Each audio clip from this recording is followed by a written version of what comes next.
Hello, everybody. This is Football Talk with Beef and the Deuce. I am the Deuce. I am raring to go this week. Got some great questions and our greatest of all time for the sports thing going on. And the weather's a little bit better tonight. Beef, how you doing? I guess you went to the fair? Oh God, yeah. Out of all the days, we went on the hottest day of the week and Yeah. not the coolest day of the week. You knew Thursday would be better, but you went on Tuesday. That's good. Gosh, it's just it is. Some of my face is nice and red, but hey, football season is officially here. Yeah. That's what matters. First day of practice today, right? For Ohio State? First day for Ohio State. The NFL is back. We got 30-some days until the Texas game. We are time's a ticking. We are ready. Did you see when I was saying that we talked about the Browns quarterback room, and now it's everywhere? Everybody's talking about the Browns quarterback room. They're listening to us. We may or may not have triggered something. We may not have triggered an old tsunami here. Oh, I hope so. That'd be great. Yeah. Well, let's get going here. Question from Florida Bob. We love Bob. His question was, is Washington the toughest away game for the Buckeyes this year? And I think Florida Bob is smoking some high-powered Florida weed. That's just my view. What do you think? That good stuff. Some okey-dokey. So what's the schedule then? Yeah, so for away games, just for reference for everybody, Washington, obviously, Illinois, Wisconsin, which is Illinois, Wisconsin back-to-back weeks. Ooh. Purdue, and then, of course, the game. Yeah. Yeah. I like me some Illini, and I think I don't know. I know I've talked about Washington before being a dark horse, and you've kind of poo-pooed it, but does he have some validity here? Is what's going on? It's Florida Bob. You have to respect the opinion. Florida Bob has his opinions, and Florida Bob loves stirring. He loves stirring that good old football pot. Got the big spoon out there. Oh, he loves it. His retired spoon. So I think there's a little bit there because the travel. The travel is always big. West Coast teams going to the Midwest going to the West Coast. It's always tough. This is as far as you can go west with Washington. Yes. Right? Yes. So it's very tough. So I can see where that's tough, but I usually feel that struggle is usually the first quarter. And then, I mean, especially with Ryan Day teams throughout his tenure, outside of, I guess, last season, we start slow and then we pick it up late first quarter, and then second quarter on, it's just, if we're winning, it's a bloodbath. So I don't know how this year will be. So I think with that being the first true away game for Julian Sayin and some of the younger personnel, I could see that being tough. So I think I kind of see that question as a two-parter because it is the first away game for Julian Sayin. Yeah. Like they're very, obviously, it's the first away game regardless. It's not even just the true game. I think it will be tough, but I think for the entire season, I would still see the game as the toughest.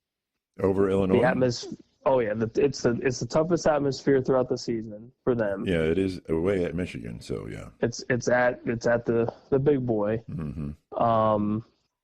Big noon, all the coverage, of course, similar to. It's going to be the exact same coverage as the Texas game. Everyone's going to be in Michigan, and it's a rivalry game. It's arguably your biggest game of the regular season. Bigger than Texas. It could be. So in some eyes, this is the only game that matters. The true diehard fans that this is always the biggest game. It doesn't matter if Michigan's defeated or undefeated. It's the same. So then give me your top three away games then from hardest to least hard. I'm going to say Michigan will be the hardest, numero uno. Mm-hmm. I would say Washington 2, Illinois 3. Why? Boy, you're not liking my Illini here, man. What's up? Well, so I'm giving your guys some credit, Oh but yeah. I weigh the first true away game more Mm-hmm. than the second. Because at least you get the growing pains out of the way with Washington, say if you win or lose. And then, We better not lose. yeah, if we do lose, that's a big old problem. Big problem. But I think the first true away game, as far West Coast as you can get, Yeah. that's tough. Yeah. That's very tough, and that crowd's going to be insane. Yeah, it always Washington holds a very good home field advantage. is. Yeah, they do. I would assume that game is probably going to be night game for us, midday game for them, Right. possibly. Right. Or they kind of screw us like they did when, was it we ventured out to Oregon and it was like 9 a.m. over there or something crazy or however it worked out. Yeah. But yeah, I would say Florida Bob's got a little bit of something going on there. So All right. good on Florida Bob.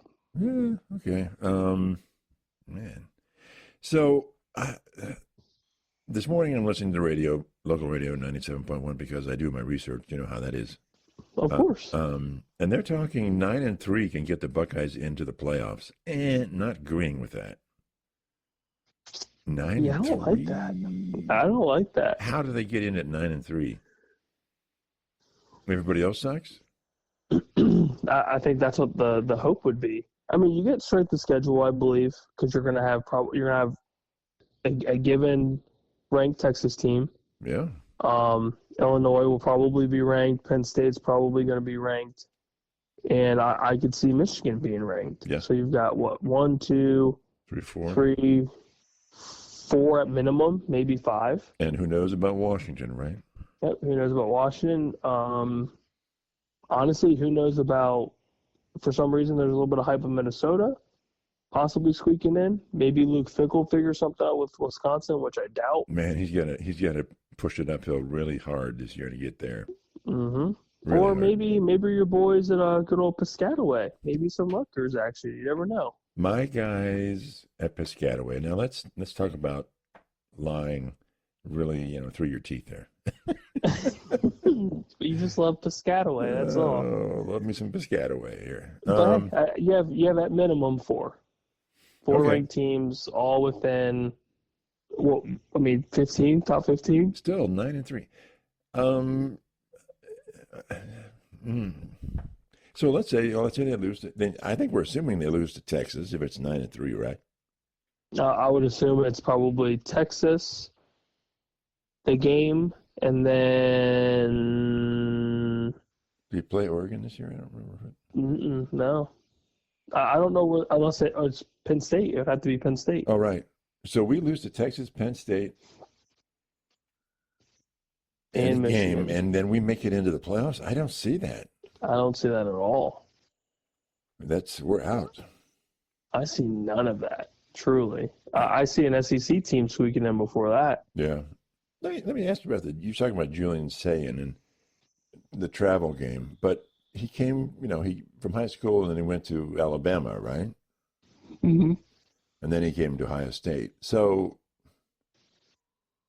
do you really think if he was at Alabama and then came to Ohio State and was here last year, that an away game is really going to affect him that much? I don't believe so. I hope not. Well, I hope not. But it's a little different being on the sidelines than, under center, lights down your face, crowds down your throat. And yeah, I mean, you're going to have an insane atmosphere. And Yeah, but he's okay. Yeah, but I mean, he is also in probably he was in the best situation possible for growth. And just about everything you could hope for. You're behind Will Howard, who ends up taking this team to a national championship, along with his helpful personnel.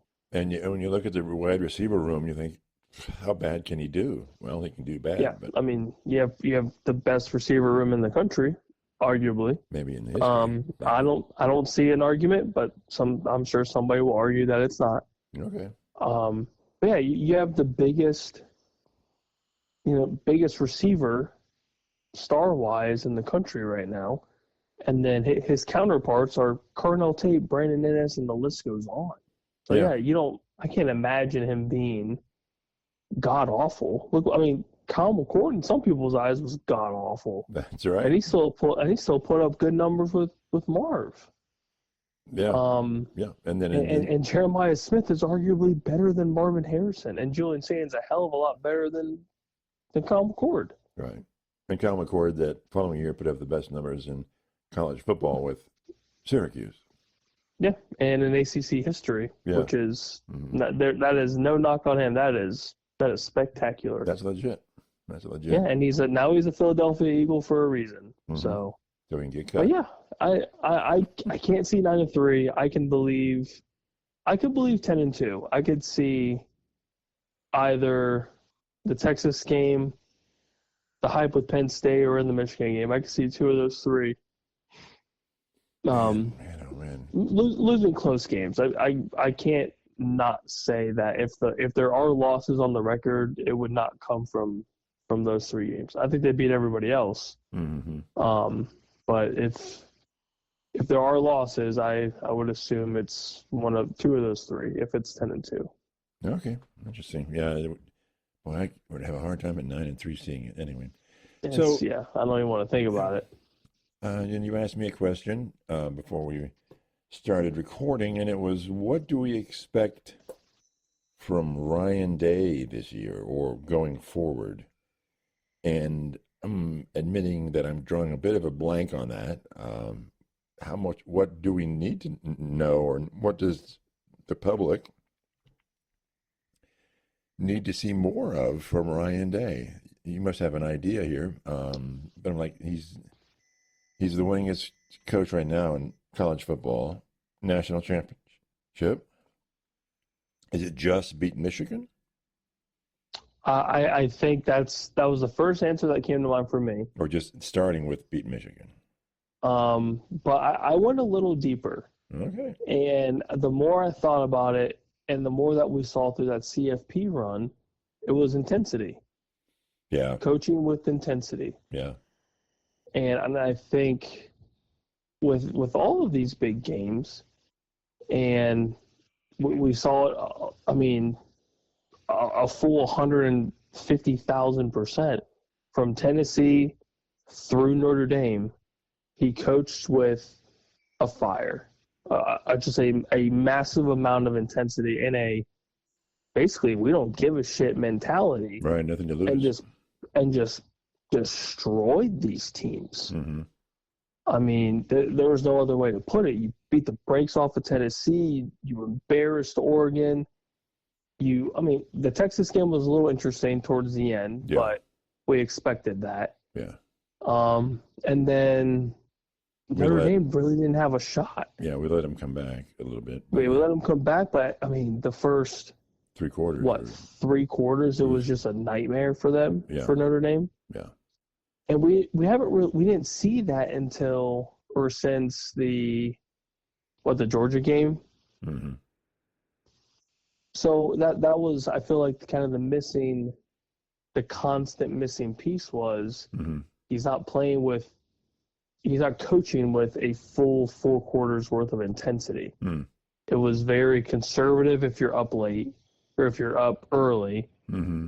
And then when it got to crunch time, you're doing these very conservative plays, and they didn't work.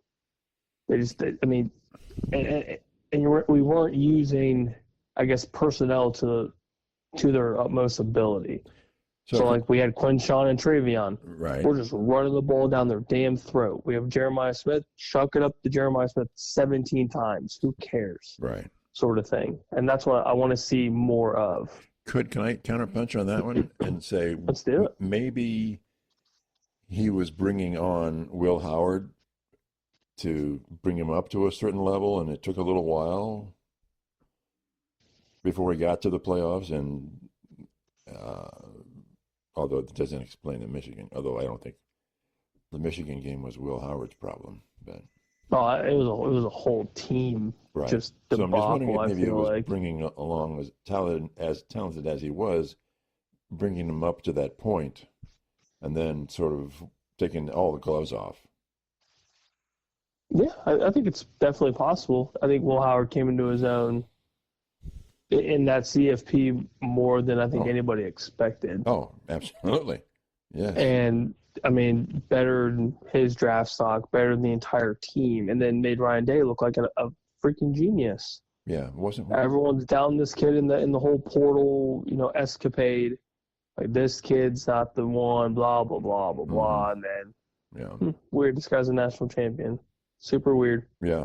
But I mean, and again, it's hard to say if he just continues to lose to Michigan, but continues these CFP runs. Like, I mean, then you get into the argument of what's more important, the big championship trophy, or beating the team up north. So let's say the same scenario works out this year. Then 10-2, lose to Michigan, get into playoffs, and take a national championship again. Are people still going to go, well, back-to-back national championships is awfully nice, but you still lost to Michigan? That's the craziest argument, because if it does happen, that's wild. That's crazy. It's like, you're not going to fire this dude. There's no way you're firing this dude. Right. Like, is it annoying?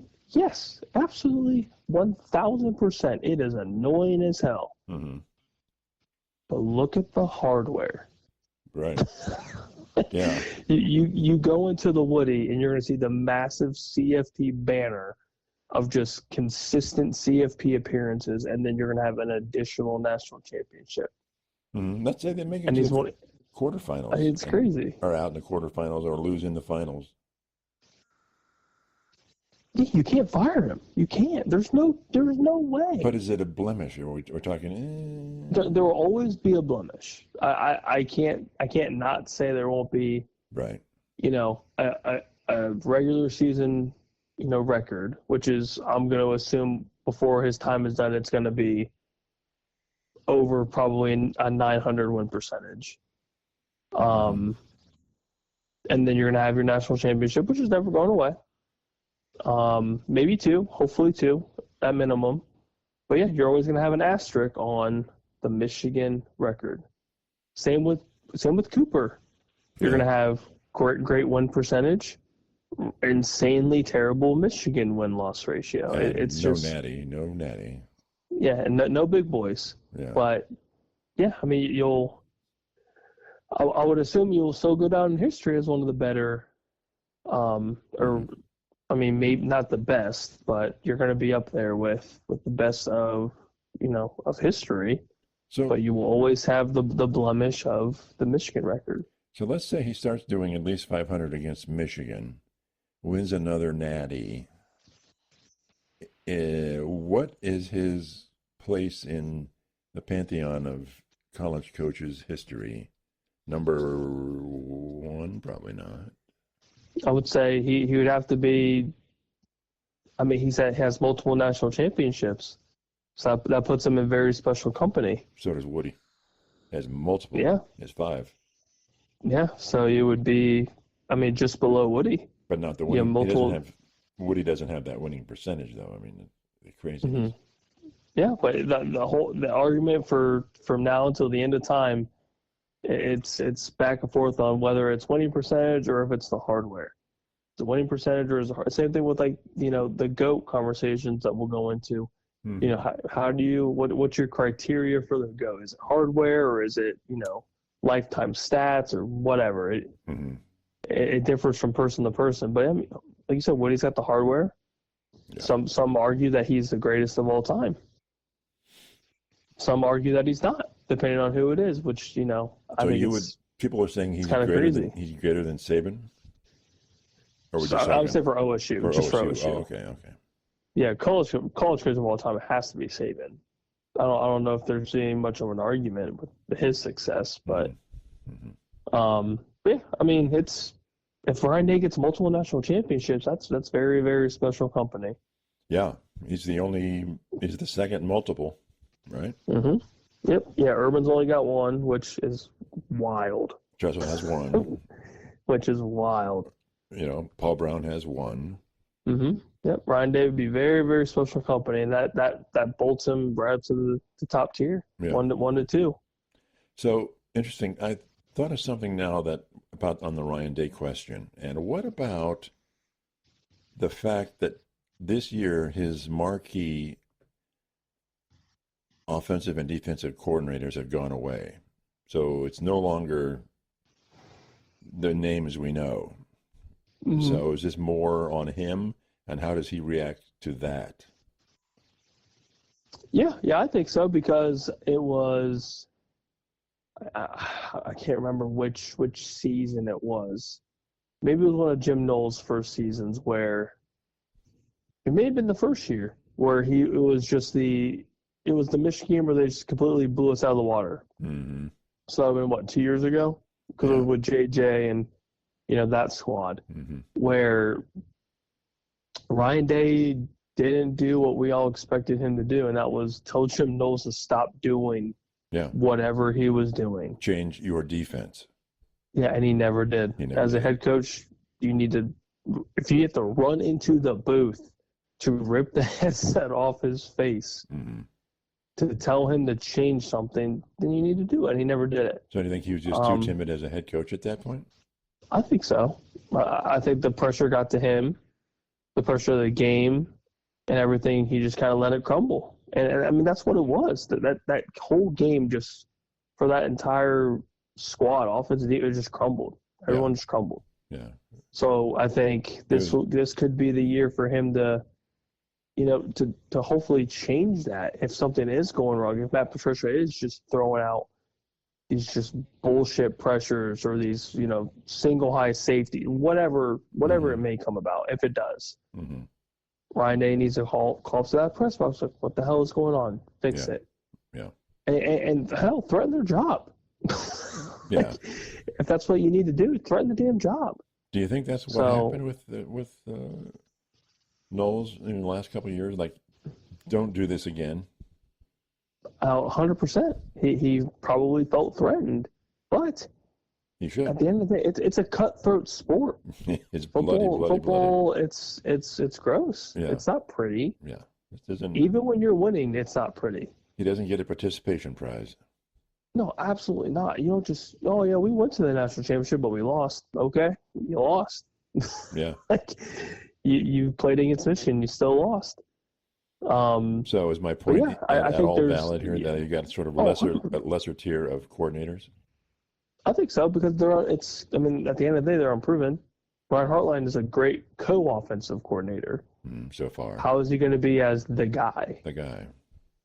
Matt Patricia has had a pretty successful NFL mm-hmm. coaching career, not as a head coach, right, but as a DC, and his throughout his time building up to where he's been. He's never coached college football. I'm not really as worried about him as I am with Hartline. I think I'm the opposite. I think I'm more worried about Patricia than I am about Hartline. Wow. Because Hartline recruits the personnel for the receiving corps. That is his baby. Yeah, but you got to call the plays. You got to make them move. But also, I like the experience that he has from his time as a pro, mm-hmm. and then has his time under Ryan Day, mm-hmm. and he kind of understands what works. What works with Ryan Day, and I think they're both going to bounce ideas off each other's heads and build a playbook that they believe is the best. To think that Ryan Day is not going to be involved with the offensive setup would be naive. Oh yeah, absolutely. He absolutely has at least a hand in the playbook. Yeah, which is great. Which, I mean, you don't want to just be like, all right, Brian, here you go, like that's it. No, right. Absolutely not. Right. No, you're gonna build a playbook that's gonna best fit your personnel, and have your audibles all set up, have your hot routes set up, have this and that set up. It's not just Brian Hartline, at least for right now. But I think with Patricia, I think it's just the difference between the pro level style defense and the college. I don't know if that I should say that environment, but I think is that style going to translate well? See, I think that Patricia's history with the NFL is going to be, hey guys, I don't give a shit.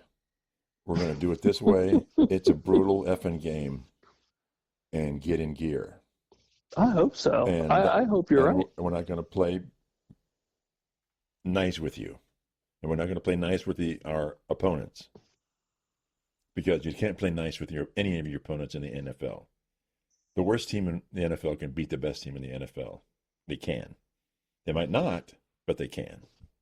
Not the case with college football. Mm-hmm. You know, it's hard to admit that the Browns could beat Philadelphia, but I think in the end of the day, it's true. If Philadelphia is off. Yeah, Arizona beat Philadelphia. Nobody thought that was going to be possible. That's right. Yeah. Yeah. It's very true. Yeah. But yeah, I mean, I hope that his NFL style defense, which I think my biggest worry with Patricia is that his defense was never like the greatest. It was always, like middle tier. But maybe middle tier is top 5 in college. I mean, who knows? Mm-hmm. But I also think it's just a personnel change. We lost so many to the draft. Right.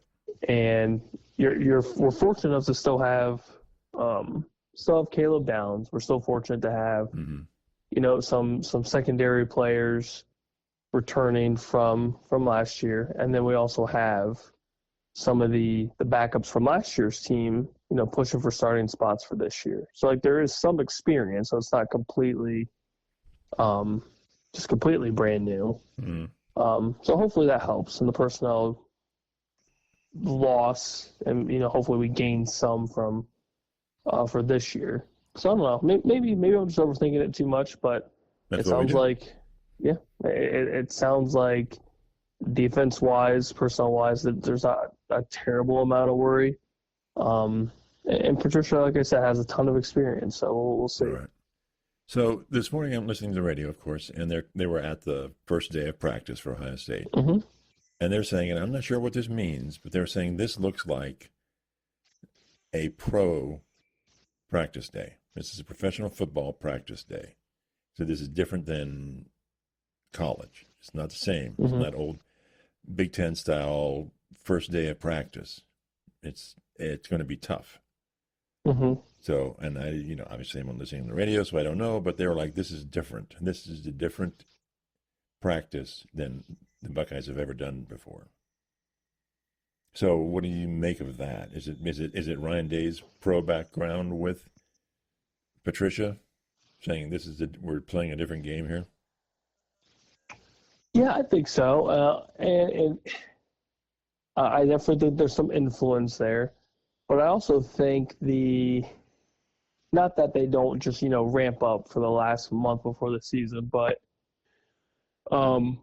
there's a sense of urgency for week 1. You don't have Blue Mountain State for your week 1 opponent. Yeah. You're playing Texas, a rematch against Texas. Yeah. Yeah. So you really don't have a lot of time to mess around. Yeah, you got to start out fast out of the gate. Yeah, 30 days for us is a good while. Yeah. 30 days for football is not a long time. Yeah. So I think it's a kind of, ramp up, get your shit together. We got to roll. Mm-hmm. So I think if Patricia brought anything, maybe it's a little bit of that. Maybe it's that pro ready, kind of style, and it might work. Yeah. I hope it does. But it sounded like, 'cause I listened to bits and pieces of it this morning as well, and it sounded like the fans were into it. Obviously, the media was into it, and then it was the torrential downpour, and everybody ran inside. Right. Yeah, it started to rain. Yeah.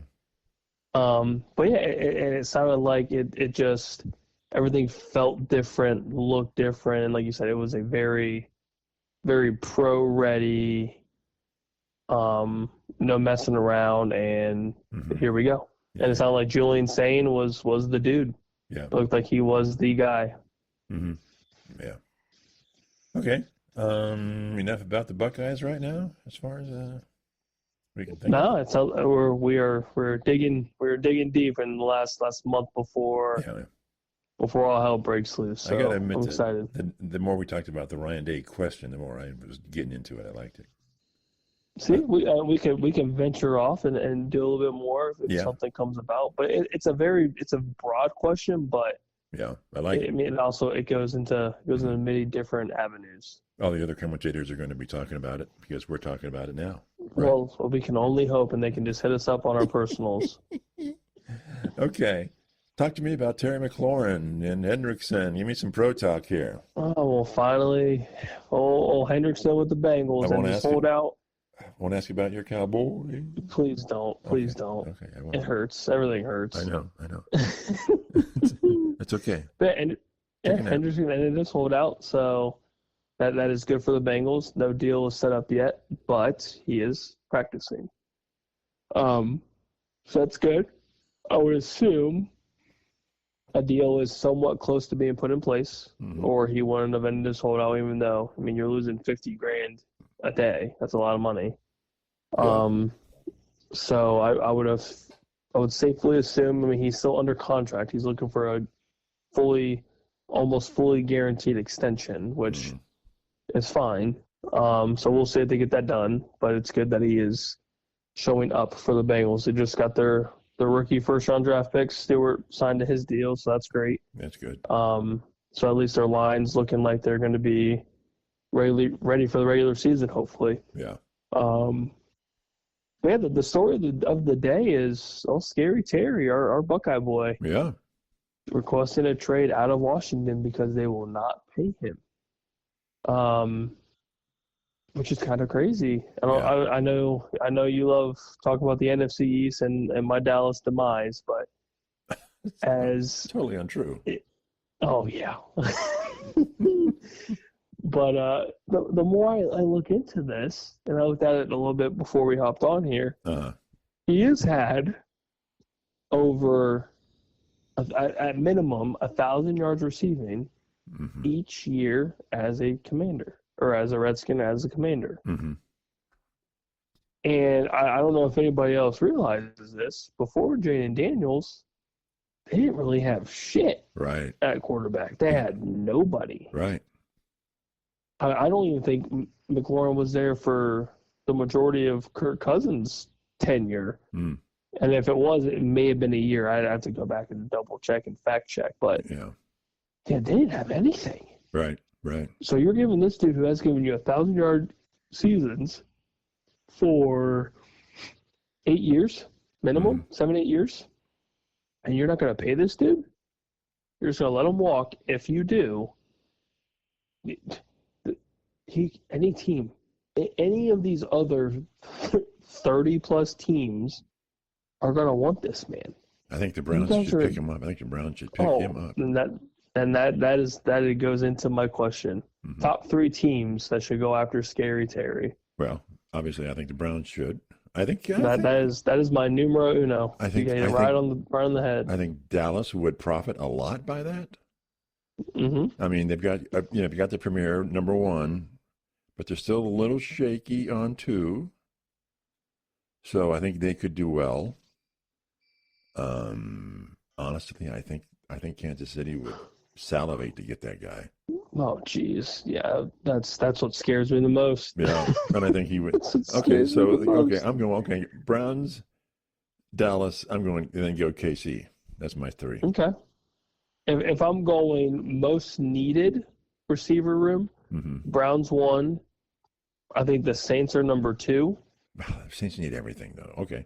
The Saints need everything, but I mean, imagine if you're a rookie quarterback and your star receiver is Chris Olave right now, and then you sprinkle on Terry McLaurin. That's your 1 and your 2. Yeah. Okay. If you're a rookie quarterback, that's sensational. That's great. So who's throwing them the ball? Who's throwing these guys the ball? Yeah, it's just a rookie. The good old fashioned rookie. Yeah. Okay. But if I'm a rookie, that's great. Yeah. I would be thrilled. But yeah, number 3 for me for receiver help, and I hate it because it's interdivision, the Giants. Well, yeah. The Giants have Malik Neighbors and who? Well, yeah. Who's the big? So, yeah. I would say those are my three, like off the rip. If I had 2 seconds to answer, those would be my three. Where would he go best? Where do you think where's his top three? Where could someone? Actually, I think if he went to Kansas City, he would just flourish. Him and Patty would be insane. Would be nasty. But I think for somewhere for him to flourish, I still think he's better in Washington. Just I think Jaden, that connection with him is top tier. So if he does stay, obviously that's prime. We're assuming this question assumes he's not, right? So yeah, if he's not staying, I would say, God, where would he flourish the most? I think the Niners. Yeah, Niners came to mind. I think the Niners would be massive. Detroit. Kansas City is a given. Yeah, Detroit. I don't think there's enough room for him in Detroit. Okay. I think the Amon-Ra, Jameson Williams duo is there for the taking. I don't know if they want to differentiate from that. What about Chargers or Rams? Chargers come to mind for me. And then a dark horse, but I wouldn't want him because I don't want him to fail. Mm-hmm. Would be the Raiders. Yeah, this is what he would want to go to. Yeah. If I'm him, I would want him. If I would personally want Niners, that would probably be my number one. No. I think there's enough room for him to flourish as not a Chief, possibly the number one. Okay. The Chiefs have just a lot of hands and a lot of mouths to feed. But if he wants to be the dude, I think he has a chance to be the dude in San Francisco. Okay. Because Brandon Ayuk's health is very up in the air. All right. Deebo Samuel is obviously with the Commanders. Mm-hmm. So yeah, the number one receiver spot's up for the taking in Ninerland. So I would say that, and then with Brock Purdy, chef's kiss. Yeah, I think he could do well in Cleveland, but I don't think he would not want to go there. I just don't think he'd want to go there. Joe Flacco was like 33. Yeah, I would say yes. Go to Cleveland. Yeah, boy, if he was 33. But he's gonna have a lot of money thrown his way real quick if he does get that trade and someone wants to get him into an extension fast. Mm-hmm. He's the real deal for sure. Mm-hmm. So you're not on board with the Dallas idea? I think they really like Pickens, and it sounds like Pickens and CeeDee Lamb are a good duo. Okay, right. Mm-hmm. Yeah, I think it's almost a done deal for that duo. Which, I mean, if it pans out, that's great. I'd be pumped. But we have so many other needs than getting another receiver. I mean, we still have to protect our damn quarterback, let alone get our defense squared away. So, what about Baltimore? Couldn't Baltimore use a nice marquee receiver? Baltimore needs just a true number one. Like, Isaiah Flowers is great, but you need a big body receiver with just the ability to get that one-on-one ball. And Scary Terry does it, and he's done it his entire career. So you think he would be doing well at Baltimore as well? I think so, if they utilize him right. Mm-hmm. That would be my only issue. Does he fit with the dual threat, rolling, running quarterback style? Oh, yeah, absolutely. Jane Daniels, Lamar, very similar play style, especially with like you said, scrambling, rolling out of the pocket, the occasional deep ball, contested catches, great route running. I mean, you name it, that dude's got it. Okay, all right. Hendrickson, which he just... That's crazy, right? Yeah. I'm shocked that it happened so quick. Mm-hmm. But again, $50K a day that ain't cheap. Right. So I think eventually, if he wants to stay in Cincinnati, it's a given, but one side has to budge, and it doesn't sound like Cincinnati's gonna budge anytime soon. Well, does Hendrickson want more money this year, or just an extension from what he's got? He wants an extension from what he has. So he's still under contract right now. So he's willing to play for the amount that he's got right now for this year. Yes. He just wants more following, right? Yes. Then why He are the wants Bengals, like a 3-year extension or whatever, I think. And the Bengals are the dumbest team, aside maybe from the Browns, in football, or Dallas, right? Why not do that? I would love to do that if I was the Bengals, right? Sure. Yeah. Yeah, you would think. He's still a fairly cheap player for what he's doing now. Yeah. And then give him an extension. Give him a 2 or 3 year extension. What the hell? You'd have to do it anyway. You do it anyway, right? Yep, it's a guaranteed money. I think it's the holdup is he wants. Now that TJ's got his deal, I mean, if I'm Hendrickson, I'm looking at him like, hey, look at this. And I don't know why Jerry Jones is waiting, because it's going to be even worse for Micah. Yeah. Money's going to be insane. Well, don't you think at this point that horse has left the barn for the owners? I mean, they have to suck it up, Buttercup, and there's going to be a lot more guaranteed contracts. It's just the nature of the game right now, isn't it? Yeah, you would think. Common sense would tell you, oh yeah, well, this is probably a thing. But apparently we're out in left field. We don't know anything. Yeah. Boy, I can see why they were so pissed off at the Browns for the Watson deal, because it just opened it up. It just opened it all up. Yep, the floodgates all open, wide open. The guaranteed contract. Okay. Oh, it's terrible. All right. Last time we talked about the GOATs in the sports. We're talking football, baseball, basketball, and then we can do kind of whatever our sport is. I think I'm going to go with golf. I don't know enough about hockey, really. I mean, I'd have to say Wayne Gretzky, because that's what everybody seems to say, and I just don't follow hockey enough. So I'm going to go golf, football, basketball, baseball. Let's do it. And I'm going golf, and of course, you know where I'm going. I'm going Jack Nicklaus. I do as well. Numero. We agree? Yeah, numero. Okay, sure. Then is it obvious? Is 2 obviously Tiger? Then obviously. Oh, 100%, 100%. Right. I feel like it's more universal than you think. I think it's very. Okay. If you follow golf enough, chasing Jack in the major titles, the major championships, that's tough. Tiger came close, but yeah, and he won a lot of other non-majors too. And his runner-ups in majors is pretty amazing. Oh, it's gross. It's absolutely gross. It's like, really? Yeah. And I think also, I mean, because you're looking at, I think with all these, you're looking at not just the record and not just the hardware, but what it meant to that game.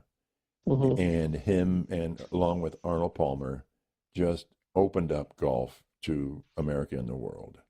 And it wasn't just the money. I mean, by today's standards, the money wasn't high, but it was astronomical compared to where it was. And TV ratings started to soar, and people wanted to watch Nicklaus, and they wanted to watch Palmer, and that just changed everything for golf. Oh yeah, big time, big time. Would you think of him as maybe the most important? Aside from the hardware and the record, the most important for the game as far as the development of the game as well? I think so. I would say so, because he's done it from the time he played until even to this day. Yeah, he was a star at Ohio State.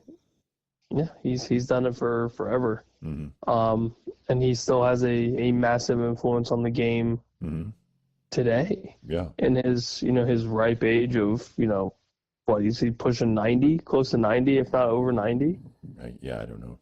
Yeah. Something like that. I mean, it's impressive, and he's a very, very loud voice for the tour. And still hosts the memorial every year and does his thing. So, yep. Okay. Very important. Okay, let's go football. You know me, I'm going Jim Brown. I think that he's far and away the greatest of player in football. I don't know if it's just the generation in me, but I think of if you say who's the greatest of all time in football, I just go Tom Brady. Okay. Just overall, I just say Tom Brady. Okay. Why is he I greater? think it's just the hardware alone. It's just so damn impressive, and it's a feat that's never going to be matched. I don't think anybody's going to have 7 Super Bowls. That's true. It's crazy. It truly and he played for 20 plus years. Right. His stats are unbelievable, Yeah. and he basically disproved the Belichick Brady argument. Goes to Tampa Bay, wins the Super Bowl within his first Yeah. 2 years. Mm-hmm. Yeah, I mean, I don't know how how else to put it outside of. Well, I mean, just. Jim Brown had 4 championships in 9 years. Mm-hmm. Oh yeah, Um, and Jim Brown's spectacular, absolutely and spectacular. it was an era where people were running the ball, as we know, not throwing the ball much.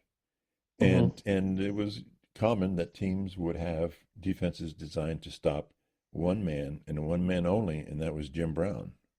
Mm-hmm. They were designed to stop him, and they couldn't do it. They still couldn't do it. So I don't know. And so you're just saying it's because he has more Super Bowls, more championships? The hardware, the stats. I mean, his Well, winning overall record. how do you compare a running back and a quarterback stat wise? Just from a yardage point of view, I mean, it's just kind of hard.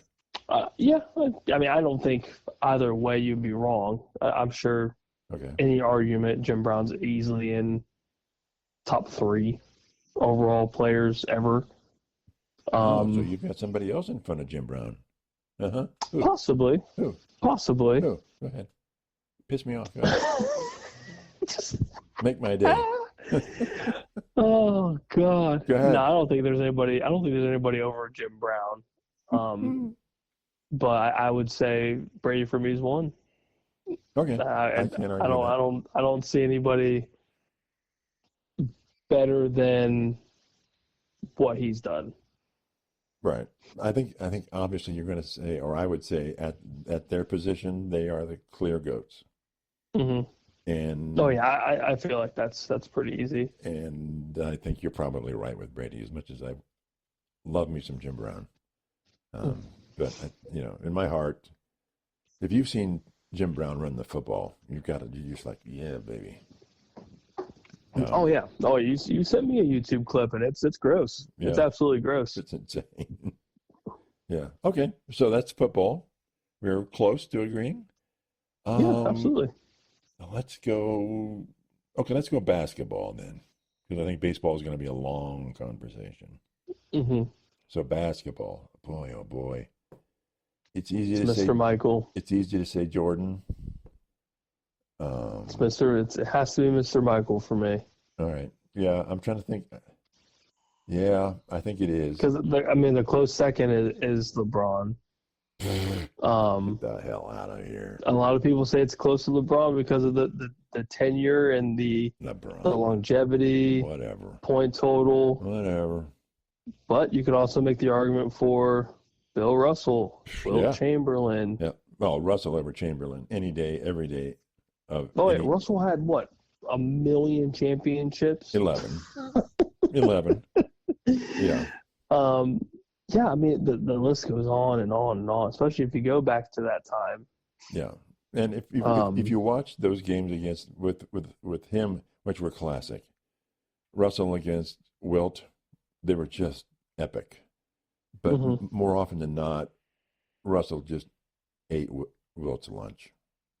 He was 3 inches shorter, but could still kick his ass. Mm-hmm. And that's saying something because Wilt was a huge man. Not just not obviously, but I mean he could super strong as well. I mean he was a brute of a man. And I think the difference between him and Russell is his attitude. Mm-hmm. Sometimes Russell would say, "I don't think he wants to play. I think he's just rather sit on the bench, or he doesn't want to put the Dukes on and fight it out. He doesn't, let's go, dude." And he just, whatever. Because he was so naturally gifted as a player. Okay. He may have been the most naturally gifted player of all, I think, even over Jordan. As far from just the ability. Well, he would, when you're doing 100 points in a game or 50 points in a game all the time, I mean, he was a freak. He was a freak. Needless to say. Yeah. So from a potential point of view, Wilt may have been the best potential player from just a basic skill level. But overall, it's and then the characters between Russell and Michael Jordan, they're fierce, bloody effing competitors. They just wouldn't give up, Mm-hmm. and they just wouldn't give up, and they just would, and they wanted to kick your ass, and they wanted to kick your ass again. And oh, by the way, come over here because I'm going to kick your ass again. And no, seriously, that's when we get to baseball. I think that's going to be one of the. For me, it's always going to be one of the traits of the best. I want to kick your Mm-hmm. ass. I think, and in candid moments, Jack Nicklaus wanted to kick a lot of people's ass in golf, and he did. Oh, 100%. 100%. Just If you don't wanted have that competitive feel, then, I mean, what are you playing for? right, right. Okay, so you're Jordan, and I'm going to be Jordan. I'd love to say it's somebody else, and there's some great, great, great players out there, but I think it's in the end of the day, it's Jordan. I don't think it's not LeBron. I don't think LeBron has got that competitive fire. He's so talented. Interesting. He's talented, but I think sometimes, well, even in Cleveland, people accused him of sort of giving up in that playoff run, and it's like he kind of did. Very Russell and interesting. Jordan, these guys, they would never dream of giving up. They're just not in their DNA. They would just go, who the F are you? Get off if you're not going to play it at the highest level, get off the court. Yeah, I don't disagree with you. Not at all. I would never disagree with you, Deuce. Oh, please, you all the time. So obviously you probably didn't see him much, but I'm also very impressed with Magic Johnson. Oh, yeah, absolutely. And again, the attitude was pure, I want to kill you. Well, and he knew he was so good. Yeah, He well, knew he was good. He knew he was better than you. yeah. And that was the Larry Bird time when oh man, you talk about competitive. That's another name that a lot of people forget about. Larry Bird was a stud. Oh, yeah. It's almost funny. He was a I stud. don't know if anybody would Just this goofy looking dude, just an absolute stud. Yeah. Who is this? Who's this guy? But he would go over to their opponent and say, "I'm going to do this. I'm going to go over here in the corner. And I'm going to drain that shot, and you're going to lose the game." And he would do it. Yeah. He would tell the guy who's going to guard him, "I'm going to beat you at this point on the field in the court, and then I'm going to beat you." And people are like, "Get out of here!" And he'd say, "No, seriously, that's what I'm going to do." Then he would do it. Mm-hmm. And sometimes he would, at the final 5 seconds of the game, and they're down by 1 or 2, they'd go to the timeout, and Larry would say, "Look, guys," even with the head coach, "Look, guys, just give me the ball. Just get me the ball. That's your plan. That's all you have to do. Give me the ball." And that worked a lot. The coach is like, "Well, okay, let's get Larry the ball. How do we do that?" Okay. So the play was get Larry the ball. Why not? Why not? Why not? Why not? Because he's going to do it. Because he told you he was going to do it. So anyway. So we've got Jordan. Okay. Baseball. I'm going to let you go here first. This is a tough one because Very tough. Because the first name that comes up to me is I feel like I would be wrong to say it's not Babe Ruth. Right. I feel like I would be insanely wrong to not at least mention him. Oh, absolutely. Absolutely. Change the game of baseball. Huge. Yeah. And Because then it was not home run. It was not a home run derby. It was, and Babe Ruth just lit it up. Oh yeah, I mean he's the Sultan of SWAT, Mm-hmm. the big boy. Yeah. So like that was the name that popped up. Willie Mays popped up in my head. Mm. Yeah, I And like me some Willie. He didn't have the hardware. this is true. This is very true. Yeah. And then I would be mistaken to not mention your guy, your numero uno, Mr. Pete Rose. Yeah. Yeah. To me, So I feel like you can say any of those three, and I don't think anybody could argue with you. so give me your take then. I have to say Babe. I have to say Babe Ruth. Okay. All right. Change the game. All right. For me, emotionally, for me, it's Ted Williams. Okay. Stat-wise, insane. At the height of his career, he left baseball to go fight a war in Korea, and then he came back and picked it right up where he left off. That's craziness. You could just leave the game, go fight a war, and come back and be just as good as you were. But where's the hardware? Not. That's to me, it's Rose or it's Babe Ruth because they have the hardware to prove it. Mm-hmm. They have the absolute hardware to prove it, and they were. I guess they were both pretty effing arrogant about it, right? I mean, Rose was How could you not be? Yeah, I mean, the 1976 World Series against the Yankees. I mean, he played third base and crept in on the infield and said, "Hit it by me," and they never were able to. I mean, he got as close as you could possibly think about, and they still couldn't hit it by him. And that's another thing about Pete Rose is he could play a huge amount of positions in the field, Mm-hmm. and he could switch hit. Um,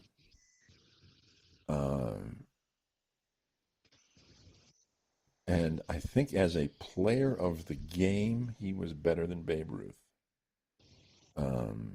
But the game was so different at that point. And for Babe and for Pete, they played on maybe the two best teams in the history of baseball. Oh yeah, absolutely. They had the people on their side to say we're gonna kick your butt, and we're gonna kick your butt again, and we're gonna kick your butt again. I can't forget the Tommy Lasorda, Dodgers manager at the time, saying how much he hated playing Cincinnati. He just hated it because they could be up by 5 runs in the 9th inning, and they're still trying to steal bases on you. He says they just won't stop. They just won't stop. And you talk to Bench and Rose and Morgan and these guys, and like, yeah, we're not going to stop. We're going to keep pounding you, and we're going to keep pounding you, and we're going to keep pounding you every time we can. And Bench would say we went out on that field thinking we can beat everybody in every game. Now he says you're never going to do that in baseball, but we believed every game we could beat everybody. So, and the same thing, you look at the people around Babe Ruth with the Yankees, and it's the Hall of Fame. It is the Hall of Fame in baseball. Mm-hmm. Gehrig and these guys. I mean, it's craziness. I'll go. You know how much I like me some Pete. Mm-hmm. I gotta go. I figured it was going to be Pete for you. But I think as it changed the game of baseball, I think it's, if you talk about changing the game of baseball, it's Babe Ruth. Okay. Because it went from a singles and a doubles game, the dirty ball era, where it was just dink, dink, dink, dink, dink, and it was, to where I'm going to knock it over the fence, and people love to see crush it. People will pay a lot of money to come see you knock it over the fence. Mm-hmm. And as much as singles and doubles are good, and it's just not hitting it over the fence, just not. Mm-hmm. And especially when you hit 700 something home runs over your career, that's pretty solid. Right, and then it takes how long for that record to be broken? So seemed like forever. Yeah, it's a little Barry did it. So I think Pete Rose is a better player, but I think it's from a significance point of view and overall asset to the game. It's got to be Babe Ruth. It just has to be. I'm shocked we're on the same page. Yeah, I know. I'm shocked. But do you think that Babe Ruth, mano a mano, Babe Ruth was a better player than Pete Rose? I think Pete Rose is the best player that you could ask for that's not in the Hall of Fame, obviously. Yeah, the hits alone are just absolutely insane. Yeah. And then you mentioned the utility aspect of his of his athletic ability is second to none. He was good at stealing bases, and he was a phenomenal fielder. Yeah, that's all you can ask for. And you get on base. I'd be curious to see his on-base percentage throughout his tenure, which is probably absurd. Yeah.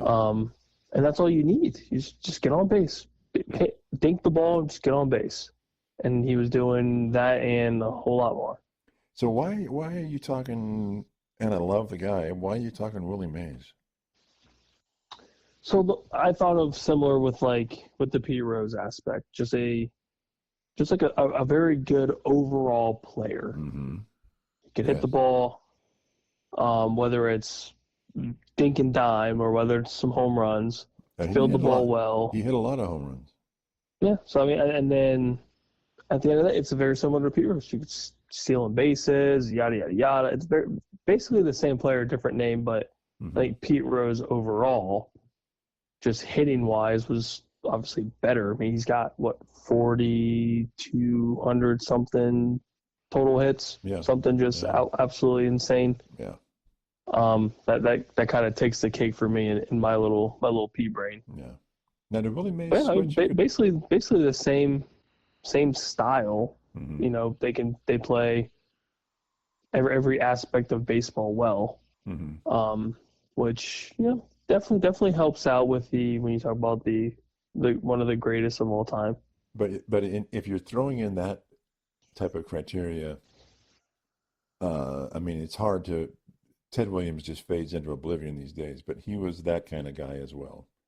Mm-hmm. His, over 400. His hitting average is insane. Fielding, just he was the All-American guy, and but he didn't. He played for Boston, I think, right?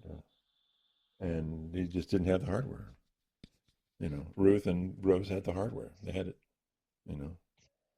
So I think hardware matters. I think we're talking about Jim Brown and Brady. Hardware matters, right? Mm-hmm. It does. At the end of the day, it is always the caveat to any argument. Well, what do you have?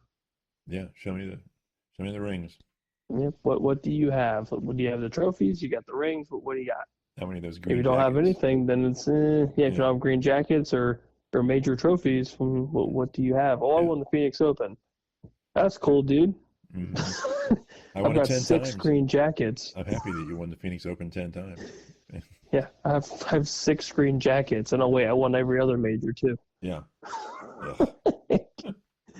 That's a weird flex. That's what you call a weird flex. So who else is there? Another person? So I'm a big racing car fan, and obviously we're not going to talk about that too much. But for me, the greatest in the world are going to be AJ Foyt and Mario Andretti. I think they're the different side of the same coin.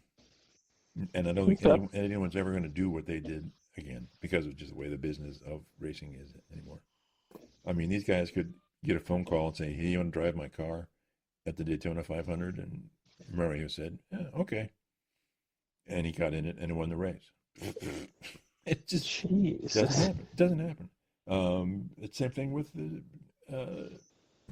Le Mans, 24-hour Le Mans. The guy calls Foyt up, "You doing anything this weekend?" Well, not really. My other guy bailed on me. "You want to drive my car?" "Oh, okay." So he gets in the car, never driven the car before, ever. And then he says, "Well, I just do like 3 laps around somebody else to get the feel of the track. And then I just passed him and won the race." And it was in his mind, it's as simple as that. And in Mario's mind, it's as simple as, well, put me in the car, I got to win the race, right? Just goofy. These guys were goofy. But they were killers. They were just absolute killers. So anyway, that's my auto sport thing. You have anything honorable mention you want to talk about sport-wise that really gets your... Gets the blood a pumping? Yeah. I don't think so. I think... Who's the best boxer? Overall, oh, jeez. Is it just Ali and that's it? Is it just Ali? It's hard to not say Floyd. It's hard not to say Floyd Mayweather, undefeated record. Ali, I think, is just arguably the face of the sport still. Yeah. He's the golden standard. Floyd's overall record is just second to none.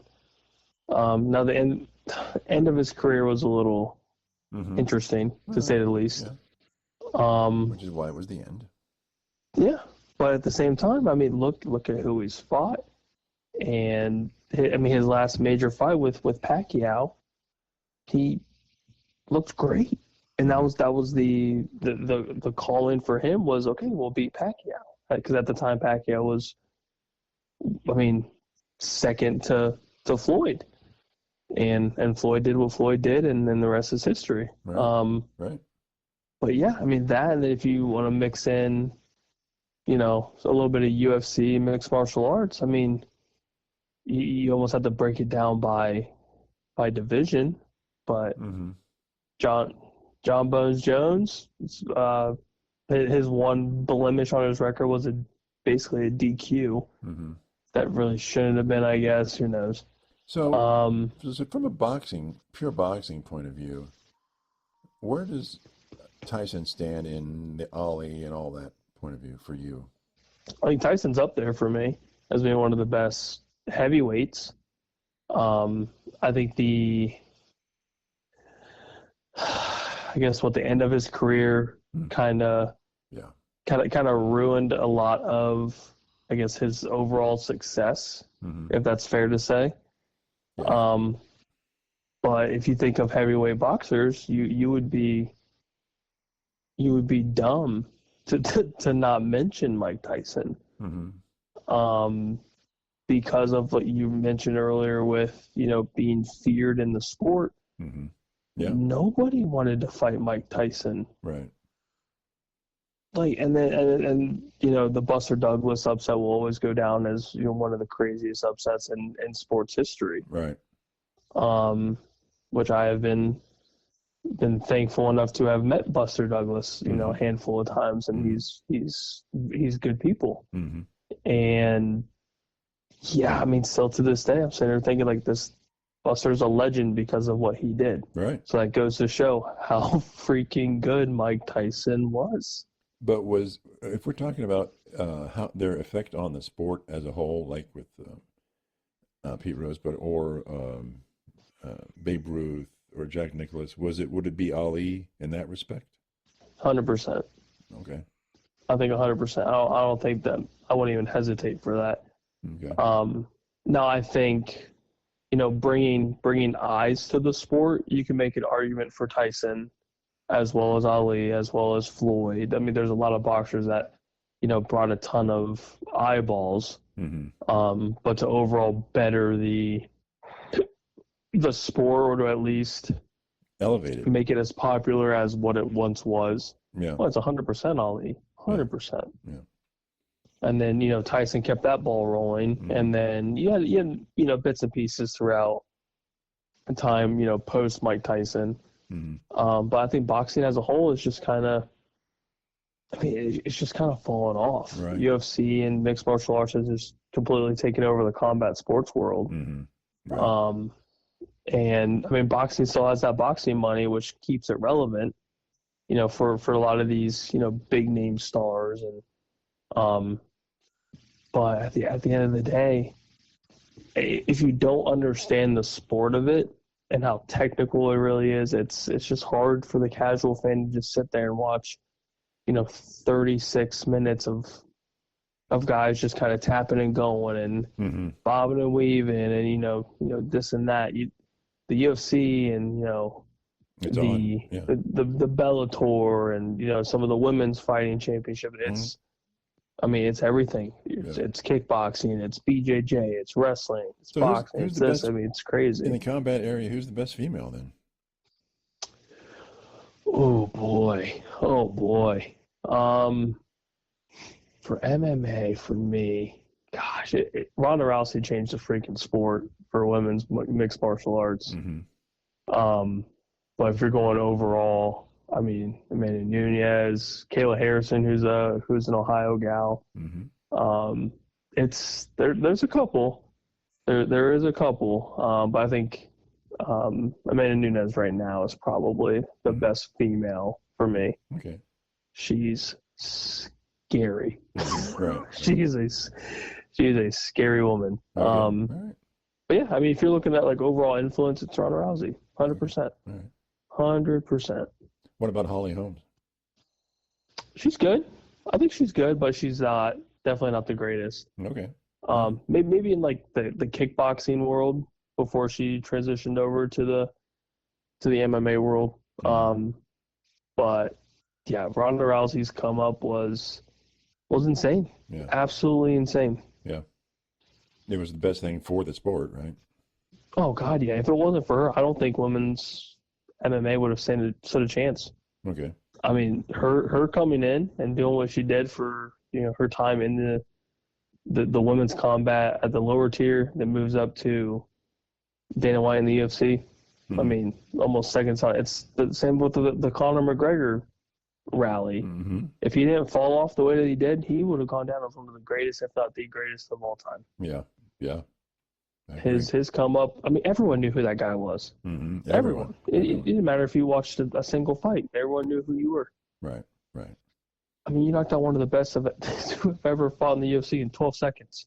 Just cold cocked. Boom. Yeah. I'll never forget that. I know exactly where I was at the time and everything, and I about shit my pants. So. Okay. All right. Good stuff. Good stuff. I like that.